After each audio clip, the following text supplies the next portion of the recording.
Okay, so I always feel obligated to break up with people in person, which is how I ended up with a Tibetan prayer wheel.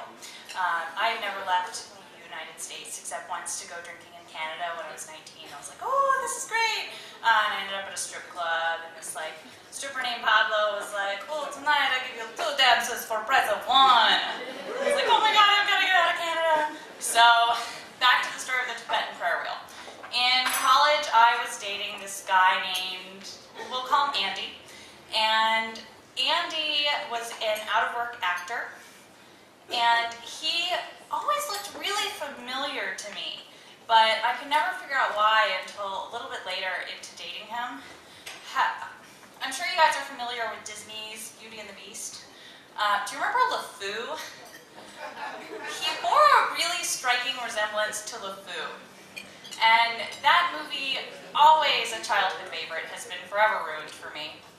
But, so Andy he was a nice guy, but he was not a very good-looking guy.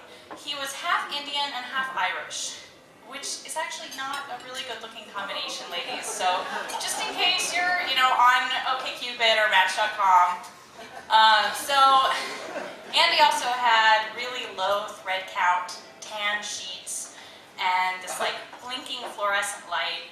And I think I only slept with him out of sheer awkwardness and needing a ride home afterwards.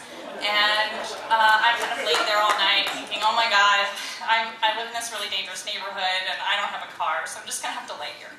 So I agreed to go on another date with him. And we had dinner at his place and he cooked for me. And he was very excited about it. He made pot roast, which he ate with his hands. And his mouth open, and it was like this. And I'm sitting there all waspy, and I'm cutting everything with a knife. And I'm thinking, oh my god, I can never be in a room with this man ever again. What am I going to do? I need to ride home. And I didn't want to repeat the whole tan sheet scenario thing. So I said, let's go get coffee. And we went and had a cup of coffee down the street, a little coffee shop, and he drank his coffee like this. And I thought, oh god, what am I going to do? So I went to the bathroom and I called my friend Chelsea and I said, I don't know how to get out of this date. I have no idea what to do. This is like in one of those sitcoms where somebody calls their friend to get out of a date. But I need you to do something because I'm stuck. So 10 minutes later, Chelsea calls and I'm thinking, oh my god, I'm the worst liar ever. I'm already turning beet red. I haven't even started lying yet. So I'm sitting at the table and I'm looking at my phone, and then it rings. I'm like, oh, I'm sorry, it must be important, let me get that. So I pick it up and I'm like, oh my god, your apartment is flooding? Your washer dryer is broken and all your roommates' belongings are getting ruined? Chelsea lives on the 4th floor.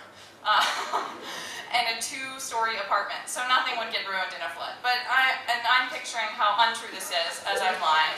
And we go and I'm like, oh gosh, praying, or Andy, sorry, Andy, I've got to go, I've got to help my friend. I'm so sorry to cut our date short. And Andy said, oh no, it's no problem at all. I've got nothing better to do than save the day. And I thought, what? He is still here. And so to make my story more believable, I insisted that he drive me first to Wawa to buy 10 rolls of paper towels. Which is how I ended up with a lifetime supply of paper towels after the date. And I did get out of the date, but then he took a trip, around the world to India to visit his ancestors or his family or somebody.